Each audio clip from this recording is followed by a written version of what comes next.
you're obviously you're very in tune with reaching different audiences. You've combined metal, you've combined drum and bass, and something else I did want to talk about as well, because I'm a big MMA fan. I love martial arts. I have done for years. I've done it myself. So I want to talk to you a bit about that. But you had a track, obviously, with Mike Ruckus, didn't you? Bring It On. And I believe it was used for World Series of Fighting, wasn't it? How on earth did that come about? Are you a big MMA fan to start with? And it came from that, or? I'm going to go ahead and disappoint you by saying that, no, I'm not.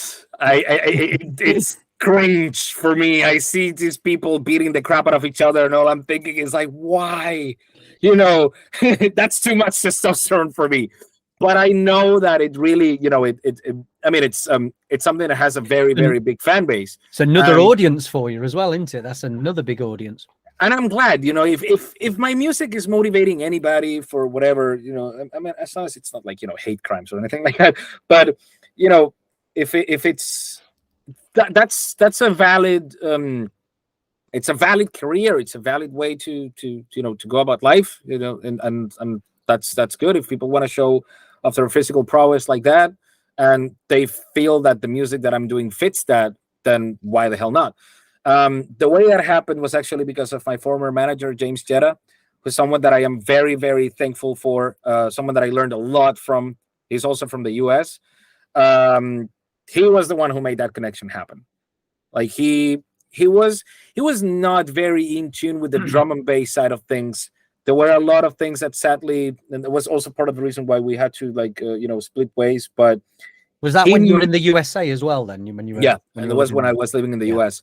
But there was something that he was really good at doing, and that was creating opportunities out of thin air. Like I just from one moment to the next, he would see this whole project. He was really invested in it. He's like, this is thick. He looked at the mask. He listened to Bring Back the Glory. But when he listens to Bring Back the Glory, the first thing he's thinking is MMA. And I'm like, I'm here thinking video games. And, but that was the thing. Like we were just, in a way, we were different people, but we also had very different, in some cases, in some things, we had also a difference of political opinions. But I never let that tarnish our friendship because as I said, like to me, it's like people have to learn to respect each other, even if they cannot meet eye to eye all the time. And that thanks to that, we were able to keep a long-lasting friendship. And he was the one who made that connection, because on that side of things, he was the more testosterone guy. I'm a bit more of a nerd. You know what I'm saying? Somewhere in between. And a nerd maybe with a mask that looks like it has a lot of testosterone. Yeah, and he probably had the connections already then, didn't he? With obviously the MMA circuit and things like that. But yeah, and NBC Sports and all these people. So thanks to that, we got there, and also thanks to him, we got on TNT for All Elite Wrestling. Ah, right. I didn't know that one. Yeah, that passed me in the research. Okay, so that's a bit more recent as well then. Yeah, that was a bit more recent. And he had a lot of great connections in that world. I also met we were a lot in Las Vegas. There was a lot of people that I met there and it was like, wow, like freaking I don't know, Steven Tyler just walking by and he's just saying hello, and I'm like, what the hell? Like he had a lot of really good connections. And he helped as much as he could, until I just decided to take back the reins, especially because I was living here in Europe. I realized that the way the music was evolving and the way the goals were being reached was a little bit different. He was a guy that had no fear whatsoever. He was someone who would tell me, listen, man, if people love you in Russia, go there and play there.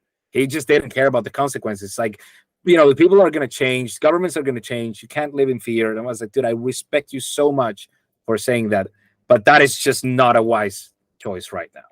And that's what those were some of the differences in opinion that we always had, because he was a bit crazier in that regard. And I love the fact that he because I needed a bit of a push sometimes, but I try to be wiser these days, especially because I see what they do to people online and how people can lose like entire careers and sources of income Like it's easy to be controversial and get yourself canceled on purpose when you own like a mansion and you have millions in streams and everything, and then your streams are gonna go down from 1 billion to maybe just 100 million. Oh, poor you. You know what I'm saying? It's a difference. It's a big difference. So I think when you have a safety net to fall back in, I think you can take more risks like that. It's like when they. I think that's that was something that I was a bit too. He didn't like that of me. Yeah. Like I always took very calculated risks. He had no limits. He got a structure, hadn't he? Got a structure of what works for him and things like that. Yeah. Did you? What's up, everyone? Lee UHF here, the host of DNB Wraps. Thank you for watching our videos. If you like what you're hearing and seeing on the channel, please make sure you're subscribing to it. Please make sure you thumbs up the videos, and more importantly, let's get some comments going as well. It really helps the channel, and in order for us to provide this content to you, we do need the channel to grow. So we can't do this without your help. Hope you enjoy the video. Speak to you soon.